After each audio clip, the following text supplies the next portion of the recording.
Class teaching के इस video में आपका स्वागत है। कक्षा 12 जीव विज्ञान के इस वीडियो में जिस इकाई का अध्ययन करना है उस इकाई का नाम है जीव विज्ञान और मानव कल्याण। अध्याय का नाम है मानव कल्याण में सूक्ष्म जीव। इसके पार्ट 1 में हम आपको आधा लेसन पढ़ा चुके हैं। यदि आपने चैनल सब्सक्राइब नहीं किया है तो शीघ्रता करके चैनल को सब्सक्राइब कर लीजिए और सभी नोटिफिकेशन ऑन कर लीजिए ताकि आगे अपलोड किए जाने वाले सभी वीडियो आपको मिलते रहें और आपकी पढ़ाई सुचारू रूप से चलती रहे। पार्ट 1 में आपको जैव उर्वरक के संदर्भ में थोड़ा सा पढ़ाया गया था। फिर से मैं आपको पढ़ा दे रहा हूँ। शुरुआत करता हूँ जैव उर्वरक से। इस अध्याय में आप पढ़ रहे हैं सूक्ष्म जीवों का मानव कल्याण में कहाँ कहाँ लाभदायक उपयोग है। तो इससे पीछे आप पढ़ चुके हैं अल्कोहल के उत्पादन में, औषधियों के उत्पादन में, घरेलू उपयोग, ऊर्जा प्राप्त करने के क्रम में सूक्ष्म जीवों का उपयोग, और अब यहाँ पढ़ रहे हैं जैव उर्वरक के रूप में सूक्ष्म जीवों का मानव कल्याण में क्या योगदान है।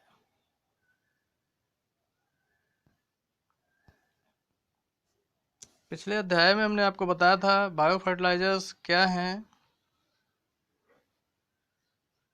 और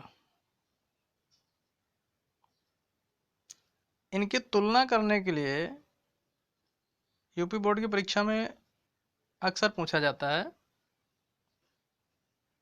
बायो फर्टिलाइजर्स और केमिकल फर्टिलाइजर्स की तुलना कीजिए या इन पर टिप्पणी लिखिए, संक्षिप्त टिप्पणी लिखिए। कई बार प्रश्न के रूप में पूछ लिया जाता है।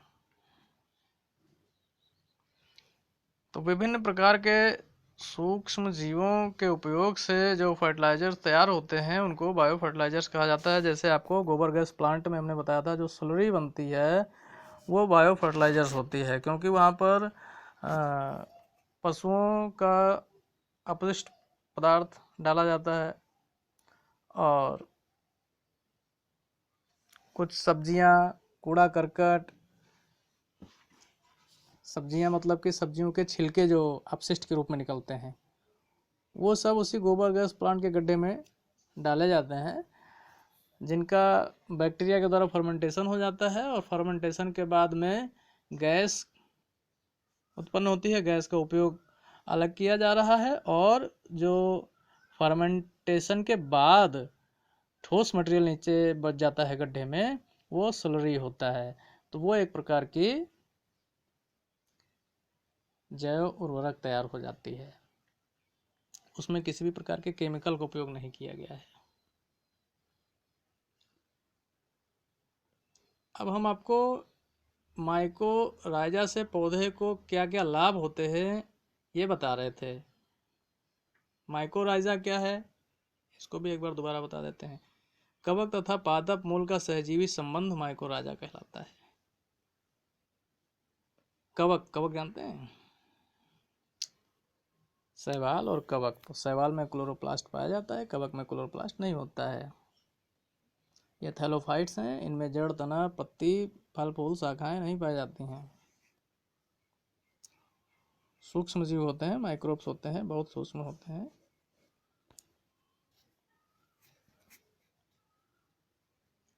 यह कवक एक साइड में मिट्टी से जुड़े रहते हैं और दूसरी साइड में पादप की जड़ों से, पादप के मूल से जुड़ जाते हैं। इस प्रकार से मिट्टी से नमी को अवशोषित करके पादप को प्रदान करते हैं और पादप के द्वारा तैयार किया गया भोज्य पदार्थ पोषण के रूप में स्वयं प्राप्त करते हैं। तो ऐसे संबंध को ही जो पादप मूल और कवक के बीच में स्थापित हो जाता है उसको माइकोराइजा कहा जाता है।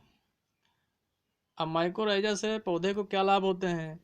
देखिए, माइकोराइजा उच्च पादपों को मृदाजन्य रोग जनकों से बचाता है।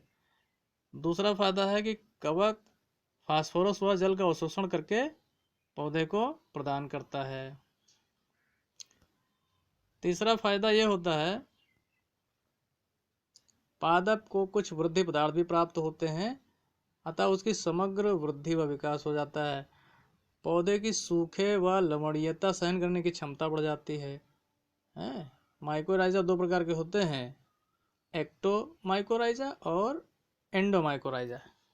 एक्टोमाइकोराइजा किसको कहा जाता है? जब कवक तंतु जड़ों की सतह के ऊपर एक बाह्य मंडल बनाते हैं तो उसको एक्टोमाइकोराइजा कहते हैं। इस प्रकार का संबंध चीड़ व ओक आदि में पाया जाता है। एंडोमाइकोराइजा किसको कहेंगे?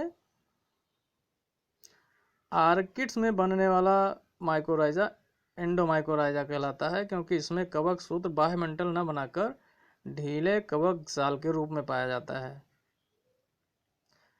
और यहाँ पर कवक तंतु मृदा से लेकर जड़ के भीतर कॉर्टेक्स तक में फैल जाता है, इसलिए इसको एंडोमाइकोराइजा कहा जाता है।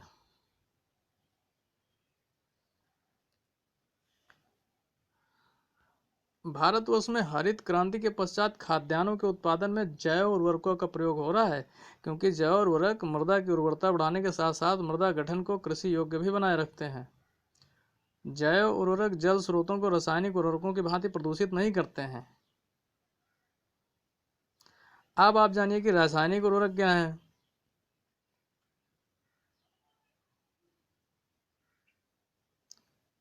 रासायनिक उर्वरकों की हरित क्रांति में खाद्यान्नों के उत्पादन वृद्धि में प्रमुख भूमिका रही है, लेकिन अब इन रासायनिक उर्वरकों के दुष्परिणाम सामने आने लगे हैं, क्योंकि ये केमिकल से तैयार किए जाते हैं। बहुत से पोषक तत्व nitrogen, phosphorus, potash, calcium, zinc, ये सब संश्लेषित पदार्थ होते हैं और इन संश्लेषित पदार्थों को केमिकलाइजेशन करके बोरियों में पैक किया जाता है और उसको हम लोग रासायनिक उर्वरक के रूप में अपने फसलों में प्रयोग करते हैं। तो ये हमको बहुत नुकसान पहुंचाते हैं, हमारी फसलों को बहुत नुकसान पहुंचाते हैं। इनसे क्या क्या दुष्परिणाम सामने आने लगे हैं इनके उपयोग से, अब देख लीजिए।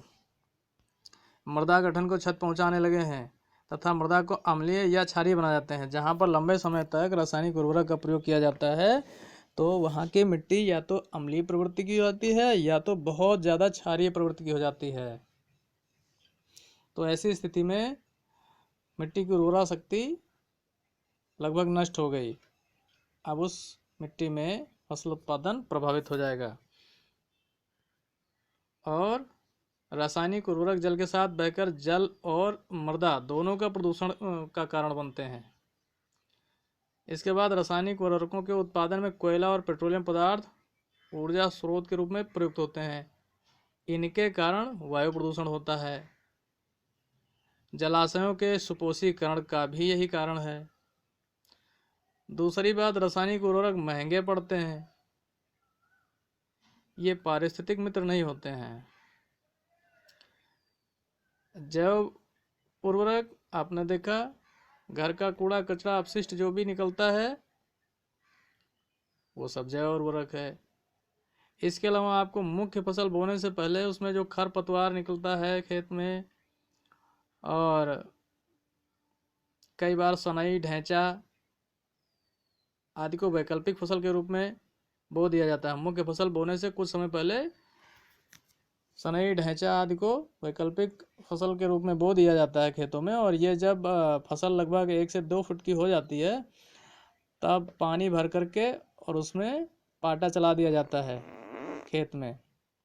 इसके बाद 1 हफ्ते 10 दिन में ये ढैंचा, सनई उसी में फर्मेंटेड हो जाता है, किण्वीकृत हो जाता है।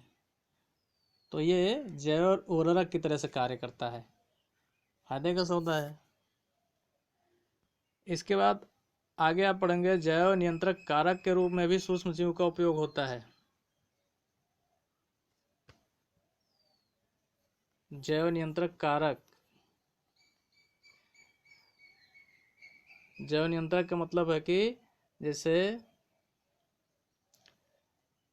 विभिन्न प्रकार के रसायनों का उपयोग, कीटनाशक, शाकनाशक, पीड़कनाशक आदि के रूप में करने से मनुष्य, अन्य प्राणियों तथा पर्यावरण को हानि पहुंचती है। पादप रोगजनकों तथा पीड़कों के नियंत्रण के लिए जैविक विधियों का प्रयोग ही जैव नियंत्रण कहलाता है।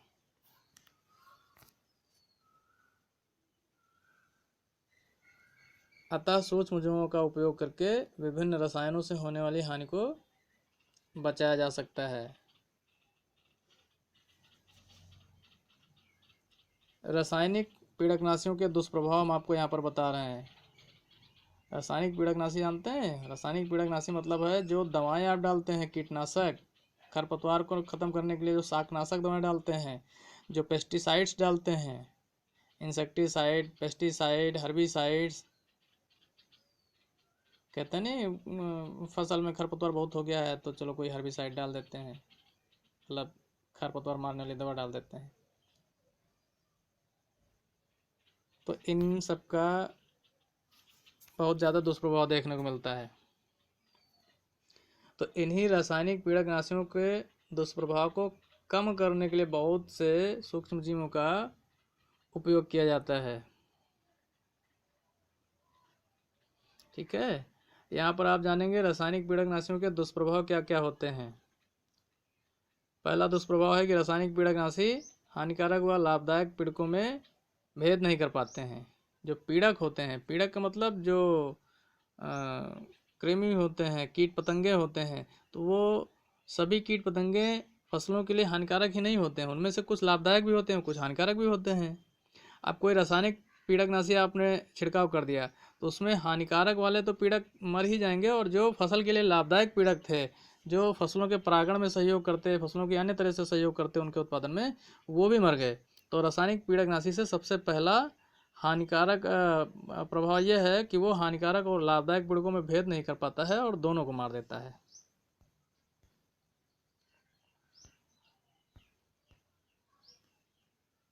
दूसरा है कि यह विषैले व अत्यधिक हानिकारक होते हैं। जितने भी रासायनिक पीड़कनाशी होते हैं वो विषैले बहुत होते हैं। उनके डब्बों पे देखिए लिखा रहता है, उनकी पैकिंग पे लिखा रहता है कि बच्चों से दूर रखें, सावधानी से प्रयोग करें, और कोई परेशानी अगर समझ में आती है, इसको उपयोग करने के बाद, इसको छिड़काव करने के बाद कोई समस्या या कोई परेशानी समझ में आती है तो तुरंत डॉक्टर से संपर्क करें, इस तरह की सावधानी लिखी रहती है, मतलब कि वो बहुत हानिकारक होते हैं। उसके बाद पीड़कनाशियों प्रमुखता जैसे शाकनाशियों के प्रयोग से मृदा प्रदूषित होती है, कीटनाशियों से वायु भी प्रदूषित हो जाती है। तो वास्तव में पीड़कनाशियों से जल, मृदा और वायु तीनों का ही प्रदूषण होता है। इसके बाद पीड़कनाशी सब्जियों, फलों, खाद्यान्नों को भी संदूषित कर देते हैं, खराब कर देते हैं। अगर इन संदूषित फल सब्जियों का उपयोग मानव की करेगा तो मानव के स्वास्थ्य पर उल्टा प्रभाव पड़ेगा। इसके बाद अधिक जैव विविधता पारिस्थितिक तंत्र को अस्थायी व स्थिर बनाती है। इन रसायनों के प्रभाव से अनेक जीव पूरी तरह से नष्ट हो जाते हैं। तो क्या होगा?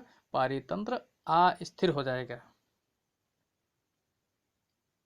पारितंत्र अस्थिर हो जाएगा तो और ज़्यादा समस्या खड़ी हो जाएगी। अगली बात है कि कुछ कीटनाशी जैव अपघटनीय नहीं होते हैं, बायोडिग्रेडेबल नहीं होते हैं, मतलब कि मिट्टी में, ज़मीन में गिरने के बाद में वो स्वतः नष्ट नहीं होते हैं, लंबे समय तक उनका प्रभाव बना रहता है। जैसे प्लास्टिक की पन्नी जो होती है वो बायोडिग्रेडेबल नहीं होती है, वो नष्ट नहीं होती है, 10 साल, 20 साल, 50 साल, 100 साल, 500 साल, पता नहीं कब तक पड़ी रहेगी, वो सड़ती ही नहीं है। तो उसी तरह से बहुत सारे कीटनाशी होते हैं जो बायोडिग्रेडेबल नहीं होते हैं। इनमें से एक प्रमुख है डीडीटी। डीडीटी का छिड़काव जिस खेत में कर दिया गया तो उस डीडीटी का जो असर है वो बहुत लंबे समय तक बना रहता है। अब अगला आप पढ़ेंगे जैविक नियंत्रण की विशेषताएं। जैविक नियंत्रण, कैरेक्टरिस्टिक्स ऑफ बायो कंट्रोल।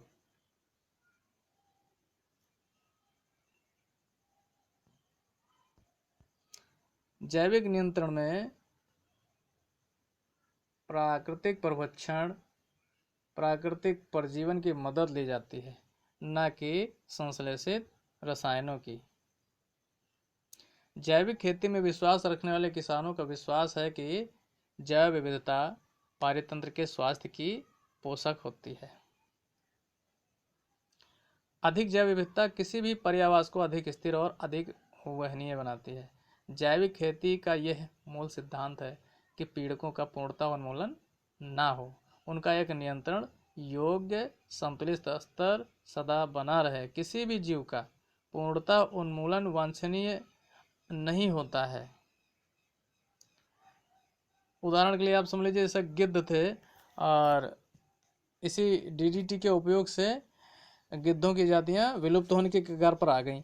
अब वो जब पूरी तरह से, वैसे तो वो हमारे लिए हानिकारक थे, लेकिन हानिकारक कम थे, लाभदायक ज़्यादा थे।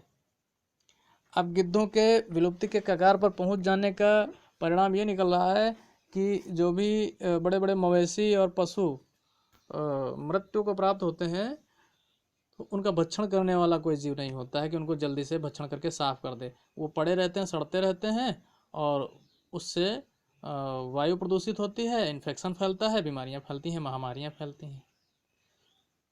जब तक गिद्ध थे, कोई भी मवेशी जैसे मृत्यु को प्राप्त होता था, उसको कहीं पर डाला जाता था, वो कई संख्या में आकर के, गिद्ध बहुत सारी संख्या में आकर के उसको तुरंत खा पी करके हमारे वातावरण को, पर्यावरण को साफ कर देते थे। तो किसी भी प्रकार की बीमारी, महामारी नहीं फैलती थी। तो इस तरह से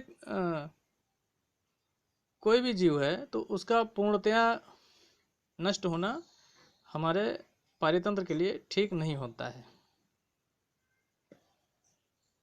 जैविक कृषि से रासायनिक पीड़कनाशियों पर निर्भरता बहुत कम हो जाती है। जैविक कृषि कृष्य भूमि पर पाए जाने वाले सभी प्रकार के जीवधारियों से साक्षात्कार का अवसर उपलब्ध कराती है। जैविक नियंत्रण के तरीकों के विकास के लिए सभी परभक्षियों, पीड़कों, उनके जीवन चक्रों, उनकी आहार ग्रहण विधियों तथा उनके पर्यावासों का अध्ययन जरूरी होता है। फाइटोप्थोरा पामिवोरा नामक कवक से प्राप्त प्रथम जैव खरपतवारनाशी डी वाइन का उपयोग नींबू प्रजाति के बगीचों में मोरिनिया खरपतवार की वृद्धि को नियंत्रित करता है। ये जैव खरपतवारनाशी है। इसका उपयोग करने से किसी भी प्रकार का नुकसान नहीं होगा, ना फसल को और ना पर्यावरण को, ना पारितंत्र को। वहीं पर रासायनिक जैव नियंत्रण करने से, अभी हमने आपको ऊपर बताया, पारितंत्र को भी नुकसान, पर्यावरण को भी नुकसान और मानव को भी नुकसान। तो यहाँ पर आप देख रहे हैं सूक्ष्म जीवों से मानव का बहुत ज़्यादा कल्याण परिलक्षित होता है। इसी तरह से ट्राइकोडर्मा एक मुक्त जीवी कवक है जो अनेक पौधों में रोग जनकों को नियंत्रित करता है। तंबाकू, नीम आदि से प्राप्त पीड़कनाशी कीट तथा कृमि की लगभग 200 प्रजातियों की वृद्धि को रोकते हैं। तंबाकू, नीम आदि से प्राप्त पीड़कनाशी कीट तथा कृमि की लगभग 200 प्रजातियों की वृद्धि को रोकते हैं। लेडी बर्ड बीटल ये पौधों की पीड़क एफिड्स का नियंत्रण करते हैं। ड्रैगन फ्लाई ये मच्छरों का नियंत्रण करती हैं। अब ड्रैगन फ्लाई, आप कोई ऐसा छिड़काव कर दीजिए तो ड्रैगन फ्लाई ही खत्म हो जाए, तो उसका परिणाम क्या होगा? ड्रैगन फ्लाई खत्म हो जाएगी तो मच्छरों को खाने वाली कोई नहीं रहेगी, और फिर मच्छर की संख्या इतनी ज़्यादा बढ़ जाएगी कि वो मच्छर आदमियों का खून चूस चूस करके आदमियों को मार डालेंगे। तो इस तरह से परितंत्र बिगड़ जाएगा कि नहीं। रासायनिक पीड़कनाशियों का छिड़काव करने से यह संभव है, परंतु जैव पीड़कनाशियों का छिड़काव करने से, जैव पीड़कनाशियों का उपयोग करने से बिल्कुल किसी प्रकार का नुकसान नहीं है। आगे देखिए, कवक ब्यूवेरिया बेसियाना तथा कुछ अन्य कवक कीटों की आबादी को नियंत्रित करते हैं। बैसिलस थुरिंजिएंसिस नामक जीवाणु एक विषाक्त प्रोटीन उत्पन्न करता है जिसे थूरियोसाइड कहते हैं। क्या कहते हैं? थूरियोसाइड। यह जीवाणु शुष्क बीजाणु के रूप में बाजार में उपलब्ध है। इनको छोटे छोटे पैकेटों में बिक्री के लिए उपलब्ध कराया जाता है। इन स्पोर्स को पानी में मिलाकर भेद्य फसलों पर छिड़का जाता है। फलों के वृक्ष, ब्रेसिका आदि पर इनका छिड़काव अत्यंत प्रभावी होता है। यह कीटों के लार्वा द्वारा खा लिए जाते हैं। लार्वा का जब लार्वा इनको खा लेता है थोरिनजेंसिस को, तो लार्वा की आहार नाल में ये विष मुक्त कर देते हैं और इस प्रकार से लार्वा मर जाता है। तो लार्वा मरता है लेकिन कीट नहीं मरते हैं, कीट बचे रह जाते हैं। तो आपका जो पारितंत्र है उसका बैलेंस नहीं बिगड़ता है। इसी तरह से तितली जैसे दिखने वाले कीटों के लार्वाओं को मारने में इनका प्रयोग होता है। बीटी कपास इसी सिद्धांत पर विकसित की गई है। अगला देखिए, बैक्यूलो वायरस। बैक्यूलो वायरस, अधिकांश बैक्यूलो वायरस वंश न्यूक्लियो पॉलीहेड्रोवायरस के सदस्य हैं। अधिकांश बैक्यूलो वायरस वंश न्यूक्लियो पॉलीहेड्रोवायरस के सदस्य हैं।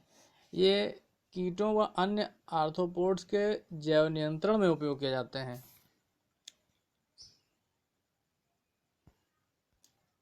इनके जैव नियंत्रण में प्रयोग करने के बहुत से लाभ हैं, जैसे कि विषाणु प्रजाति विशिष्ट होते हैं। प्रजाति विशिष्ट मतलब कोई एक विषाणु किसी एक पर्टिकुलर प्रजाति को ही नष्ट करते हैं, वो सबको इन्फेक्टेड नहीं करते हैं।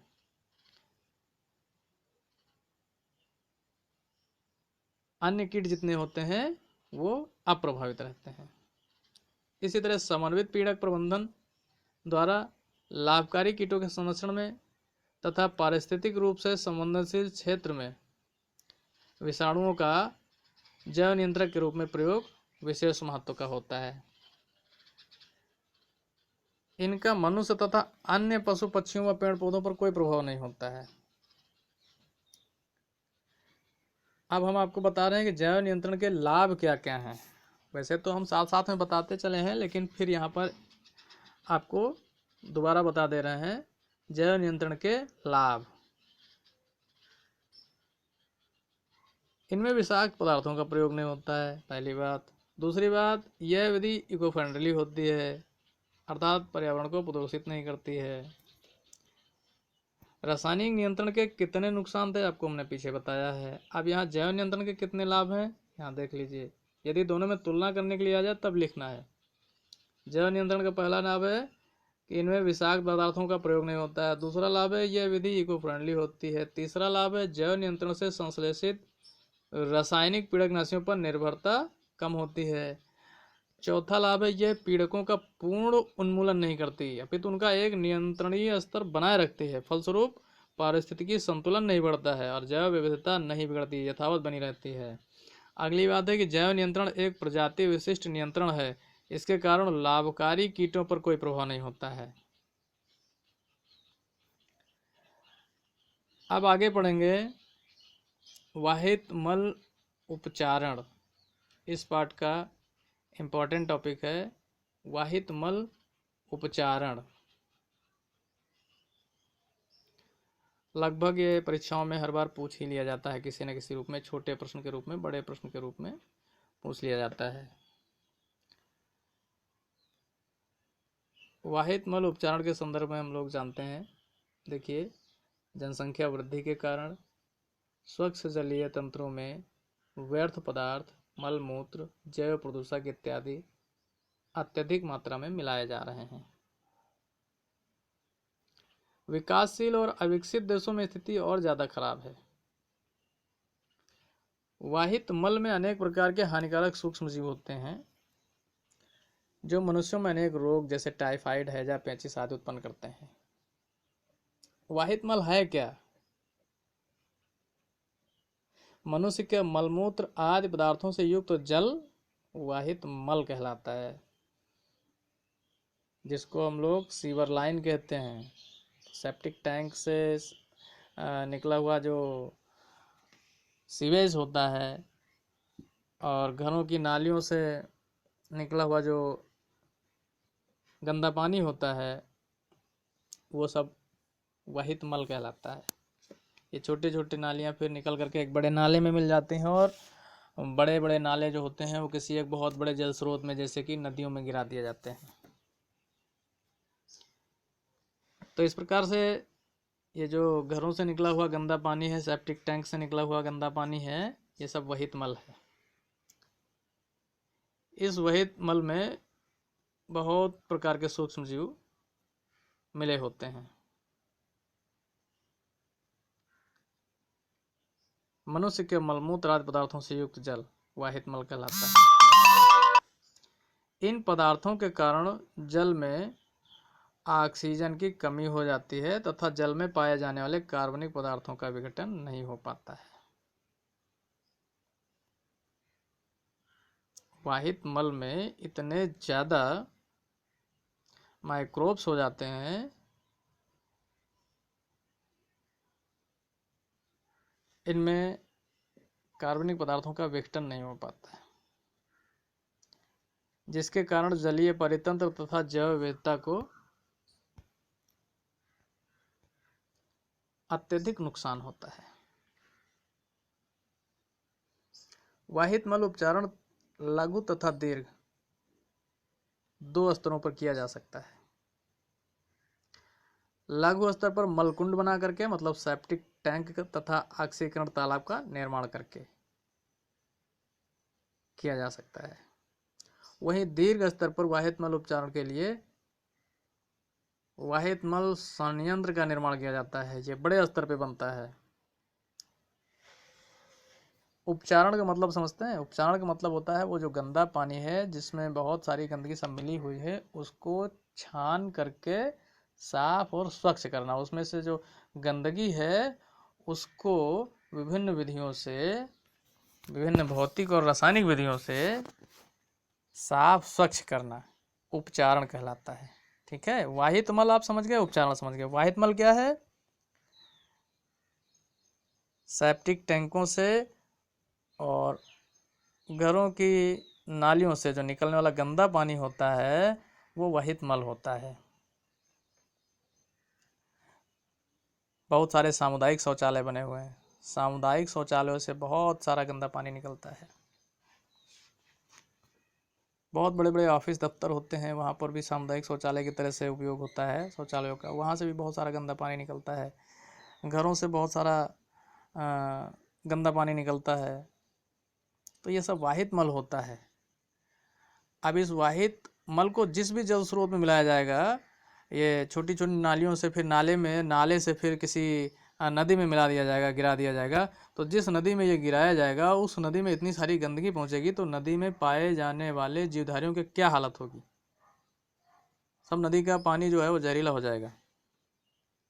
तो इसलिए कहीं भी किसी जल स्रोत में गिराए जाने से पहले इस वाहित मल को साफ स्वच्छ कर दिया जाए। उसमें जो ठोस गंदगी है उसको छान करके भौतिक और रासायनिक विधियों से उसको अलग कर दिया जाए, और द्रव जो पानी है वो अलग कर दिया जाए। तो पानी को जल स्रोतों में गिरा दिया जाए और जो ठोस गंदगी है उसको वहीं कहीं पर गड्ढे में दफन करके या किसी अन्य तरीके से उसको उपयोग कर दिया जाए।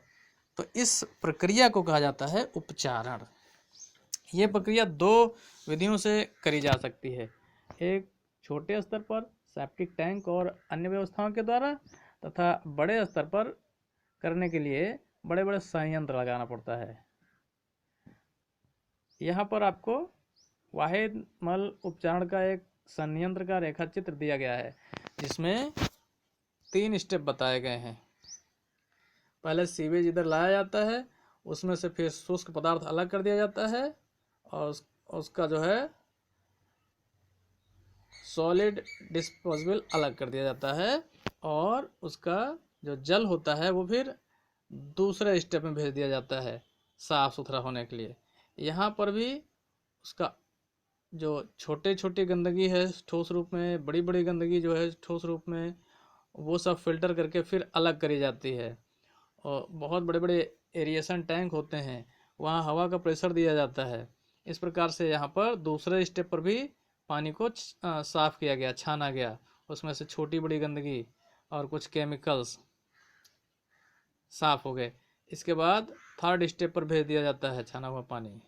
अब थर्ड स्टेप पे जब गया तो वहाँ पर केमिकल अलग कर दिए गए, यहाँ फिल्टर करके उसके जो सॉलिड हैं वो अलग कर दिए गए और उसका जो लिक्विड पानी है वो अलग हो गया। उसके बाद उस पानी का क्लोरीनेशन कर दिया जाता है। अब क्लोरीनेशन करके उस पानी को बहुत बड़े बड़े शहरों में तो पीने के लिए उपयोग में लाया जाता है, लेकिन जहाँ ऐसी आवश्यकता नहीं है वहाँ पर इस साफ पानी को जल स्रोतों में, बड़ी बड़ी नदियों में गिरा दिया जाता है और जो सॉलिड्स होता है उसको वहीं पर संयंत्र के आसपास या संयंत्र से कुछ दूर जा कर के डिस्पोजेबल कर दिया जाता है। ठीक है, तो इस तरह से वाहित मल उपचार कर दिया जाता है।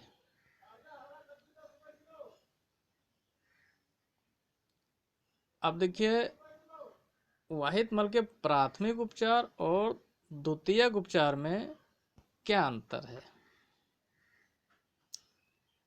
कई बार उपचार ना पूछ करके अंतर पूछ लेते हैं। मीन्स आपने पाठ को ठीक से पढ़ा है कि नहीं पढ़ा है ये जानने के लिए। तो देखिए प्राथमिक उपचार क्या होता है, वहाँ भौतिक और यांत्रिक तरीके से किया जाता है और द्वितीयक उपचार में जैविक और जैव अपघटन करके, जैविक और जैव अपघटन करके उपचारण किया जाता है। ये प्रक्रम है। इस प्रक्रम का उपयोग मतलब किस प्रक्रम का उपयोग करते हैं, तो प्राथमिक उपचार में भौतिक और यांत्रिक प्रक्रम का उपयोग करते हैं और द्वितीयक उपचार में जैविक और जैव अपघटन की विधियां उपयोग में लाई जाती हैं। दूसरा पृथक किए जाने वाले व्यर्थ पदार्थ। तो प्राथमिक उपचार में क्या करते हैं, आगुल्दित ठोस पदार्थ, रेत, मिट्टी, कंकड़ तथा तैरने वाली हल्की अशुद्धियों को प्राथमिक उपचार में अलग कर लिया जाता है। और द्वितीयक उपचार में क्या किया जाता है, कार्बनिक पदार्थों को अलग कर लिया जाता है। तीसरी बात है उपचार के बाद बीओडी। बीओडी समझते हैं, बायोलॉजिकल ऑक्सीजन डिमांड, मतलब पानी में जितनी ऑक्सीजन होनी चाहिए उतनी ऑक्सीजन है कि नहीं है, कम है अथवा अधिक है। तो बायोलॉजिकल ऑक्सीजन डिमांड प्राथमिक उपचार में ज़्यादा होती है, यहाँ पर इस पानी में ऑक्सीजन की कमी रहती है। और द्वितीयक उपचार में यहाँ पर बीओडी कम होती है, ऑक्सीजन की डिमांड कम होती है, क्योंकि इसमें ऑक्सीजन पर्याप्त हो जाती है। इस पानी में कार्बनिक पदार्थों का पूर्णतया निर्मूलन कर दिया जाता है, इसलिए इसमें बीओडी कम होता है, इसमें ऑक्सीजन की डिमांड कम होती है। अब आप पढ़ेंगे गंगा एक्शन प्लान।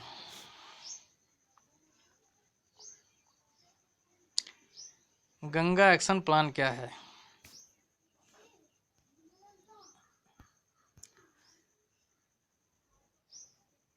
गंगा की स्वच्छता को बनाए रखने के लिए 1979 में केंद्रीय प्रदूषण नियंत्रण बोर्ड को निर्देशित किया गया।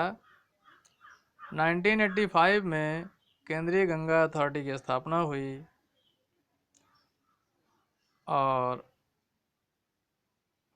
गंगा एक्शन प्लान 14 जनवरी 1986 में प्रारंभ किया गया।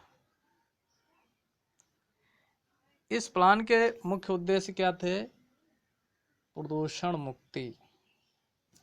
जो गंगा का जल है, गंगा में जो प्रदूषण है उसकी मुक्ति, वाहित मल के नदी में विसर्जन पर रोक। गंगा नदी में बहुत सी फैक्ट्रियों से वाहित मल गिराया जाता है और औद्योगिक अपशिष्टों से नदी को बचाना, ये इसके प्रमुख उद्देश्य थे गंगा एक्शन प्लान के। लेकिन दुखद बात क्या है कि इतने वर्षों के बाद भी कई हजार करोड़ रुपए व्यय हो चुका है और गंगा की स्थिति में अभी तक कोई सुधार नहीं आया है। एक्चुअल में गंगा एक्शन प्लान क्या है, इसके जवाब में आप लिखेंगे गंगा नदी को प्रदूषण से मुक्त करना, वाहित मल के नदी में विसर्जन पर रोक, औद्योगिक अपशिष्टों से नदी का बचाव, ये लक्ष्य हैं गंगा एक्शन प्लान के। इन लक्ष्य को ध्यान में रखते हुए 1979 में केंद्रीय प्रदूषण नियंत्रण बोर्ड को निर्देशित किया गया और 1985 में केंद्रीय गंगा अथॉरिटी की स्थापना हुई और जनवरी 14, 1986 में गंगा एक्शन प्लान प्रारंभ किया गया। 1993 में गंगा एक्शन प्लान का विस्तार किया गया और इसमें यमुना नदी, गोमती नदी, दामोदर नदी, महानंदा, इनको भी सम्मिलित कर लिया गया। 1995 में इसमें 34 अन्य नदियों को भी सम्मिलित किया गया। केंद्रीय गंगा अथॉरिटी का पुनः नामकरण राष्ट्रीय नदी संरक्षण प्लान कर दिया गया है। इसका उद्देश्य सभी नदियों को प्रदूषण मुक्त कराना है। इस प्रकार से यह गंगा एक्शन प्लान का थोड़ा सा विवरण हो गया।